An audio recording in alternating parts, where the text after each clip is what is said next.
And therefore, joining me in studio right now is Jessica Musila, who is a director at the Mzalendo Trust. Thank you so much, Jessica, for joining us on News Center. So I'd like first to just get a reaction of, the president. He says that, Kenyans should give him a second chance, generally from the whole address. What is your feeling about it? What did you get from that? It was a campaign speech. It was not actually a reaction to Article 10 and what has happened within Article 10 in 2016. And so in view of that, I think it fell short on that in many ways, because many things that Kenyans wanted addressed were not put forward. Questions of equity, especially around women engagement in politics, and just even within his own cabinet, he's fallen short of that. And so I would say for me it was a campaign speech. All right.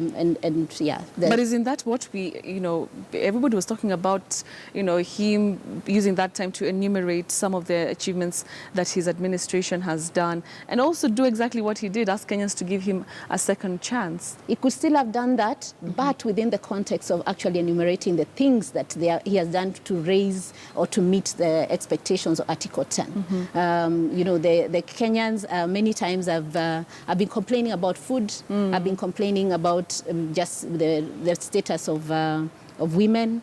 They've been complaining about the issues of corruption in this country. We felt that he glossed over a lot of the issues did not quite get into the nitty-gritty. And especially let's compare, with the other State of the Nation address in which he spoke so strongly about corruption. And then yesterday, like you're saying, he almost glossed over the issue. What do you make of that?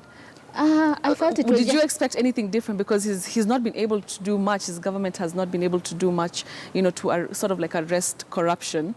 I expected something different because, right now it's a chance for him to start whipping people into place ahead of the next election. And that, if he shows commitment, then we definitely can give him the vote again. But right now, the court is still out there. For us, I wouldn't tell anybody to vote for him necessarily. Or really? What are the truths that you got from his speech? The truth, the case of Huduma centers, that for sure they have improved service delivery. He has actually, the case of fiber, you can go anywhere in this country and do something. The other thing that he did, cabinet secretaries, some have been investigated, but whether we have gotten prosecutions at the level we needed them, I don't think they still fall short. Recruitment of public officials across the country, especially teachers and police and army. Yes, he has tried. They have tried on that one, and checking, of course, education, the exam cheating. But beyond that, I think he still has a lot of room to improve. But let's talk about that bold move. Everybody is saying that, he made a bold move yesterday to announce that, we will be adopting SRC's recommendations of, the salaries, especially for elected leaders and civil servants. Wasn't that a plus? Yeah, that was a plus, but the devil is in the details. He has promised before about he and his deputy actually taking salary cuts, and nothing really happened. So in this particular case, we actually would like to see what will we do. But at the same time, where before Parliament has used the opportunity of the budget to actually twist the executive to get their interests, go to the CSAs and campaign for their own personal interest to be worked into their ministerial budgets, so that we can't be able to trace it to civil society or any other person looking for it. That one, he has caught them flat-footed a bit. And so in that case, given that the moment is now, I'm saying it's actually the moment, the ball is out in Kenyan's courts to decide whether we actually want any of them. Because if we decide that we hold them to that promise that the president has made, anybody we want to elect should actually be willing to take a pay cut. It should be a conversation about... But do you think it's going to be that easy? I mean, like you mentioned, we've seen what MPs do in the past. And, they do things and there's nothing, as Kenyans we can do. At the end of the day, they're the people who make these laws. They're the people who have the capacity to, to add salaries. Do you think actually this is going to happen? Actually, or was it just, something to get us excited as Kenyans? Yes, there's a bit of it which he played to the mood of the country and in terms of what we would like to see in the next election. But the opportunity is now to actually influence. Because I think this is the greatest opportunity for the public just before an election to get its interests and to be encapsulated in all the manifestos, in anybody running for office. Right. And so, yeah, it is an opportunity right there to get better leaders, actually ethical leaders. Because actually I would tell people, during nominations, that's when all the good leaders are usually kicked out. Kicked out. Yes, and so this with, wanting to lower salaries, when somebody is there for the money, now the job loses luster in a bit. A bit. Yeah. So we'll end up maybe, hopefully with the right leaders. Hopefully. All right, let's also talk about devolution. Devolution is a very big conversation. And, he said that, he was proud to have been the person to kind of like chaperone, the process of devolving, into the county governments. How can you assess his success or his government's success in doing so? Because there's been so many, complaints, from the governors whether it's coming to funding, the relationship between the two, levels of government. How can you assess, his feeling or his, expression about how he's performed? Okay, I know that he said that 30% of the budget goes to that, to devolution. I'm not too sure about that, but I didn't get a chance to fact check that. But I would say that, yes, given that teething problems were expected, this is the first time that we are rolling this out. There was no structures were not in place. Maybe there are some things which were not factored in. That's why we ended up coming up with the intergovernmental body that is to negotiate the two, and then what's the Commission of Governors? Yes. Council of Governors. Council of Governors. Yes. So I think it is still early days for this, but he will always take that credit. He can take that credit. He can bank that one, that he midwifed it. But whether they took away too many powers, for example, people can be celebrating healthcare, but I don't think healthcare is one of the ones I would use to celebrate.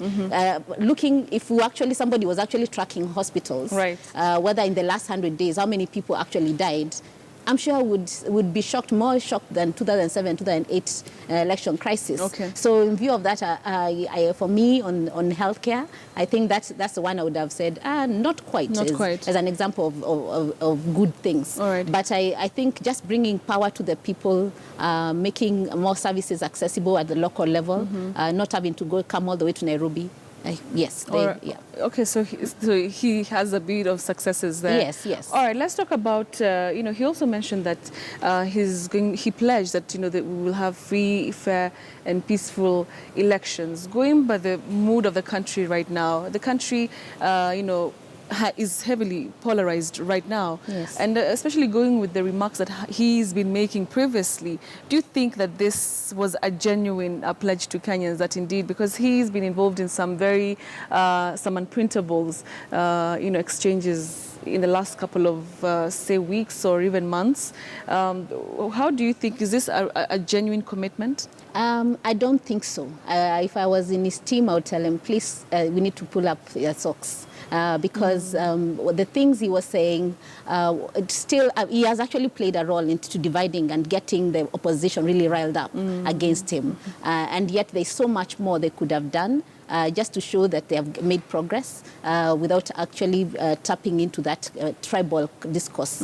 And in fact, that part of the reason we are saying it was a campaign speech is because when he was talking and ended up mentioning that what he has done or he could do for Makueni, Kitui, Tharaka, it was like almost targeted attack to the opposition frontiers, where he thinks he can easily sway people to move to vote for Jubilee. Right. So I was listening and I was like, and then also saying that he's cutting the salaries of the top tier of public servants so that he can give it to the police, to the teachers, who actually have many times end up influencing who votes in the local level. Right. So in a sense, a bit populist about that. So not sure that in terms of tribal discourse and all that, he's not been on the message on that one. And that's why I was saying national values, if his office is supposed to be the symbol of national unity, I don't think he has presented that. All right. Yeah. Finally, we have just about just a bit over 140 days to the elections.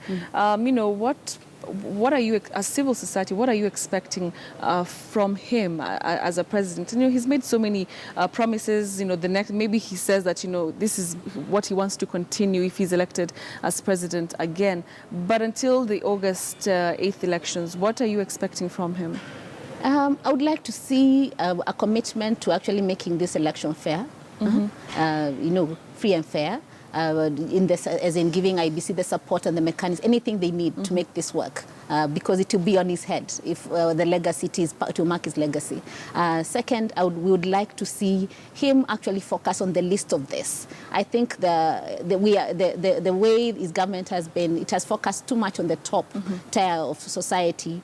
So even, yes, we are having these companies from Germany and other places coming, but the people at the bottom of the pyramid can't still feel that. So if you want to change Kenya, your policies need to be pro-poor. But he says the economy has improved, has grown 5.9%. Yeah, of course, GDP, and whether it is felt on the ground, that's a big question. We need to see them actually putting work to it. For example, the food security bill that is currently in Parliament is actually about sharing of aid and not about improving the sharing of commodities across the country when there's glut. That would have been a good thing to actually focus on, because you find that some of the places right now going through drought were places before that had food. All right. Yeah, so it still has a lot it could do, but I know Parliament closes on 27th April. Short notice, he has to prioritize and decide which one does he really want to be remembered for. All right. Yeah. Thank you so much, Jessica Musila. She is a director at Mzalendo Trust. Thank you so much for your time. Thank you. All right, so we will now take a short break here on News Center, but we're coming back shortly. Remember that Wiper leader Kalonzo Musyoka is set to present his his nomination papers to the party's election board. That is one of our top stories we're looking at. And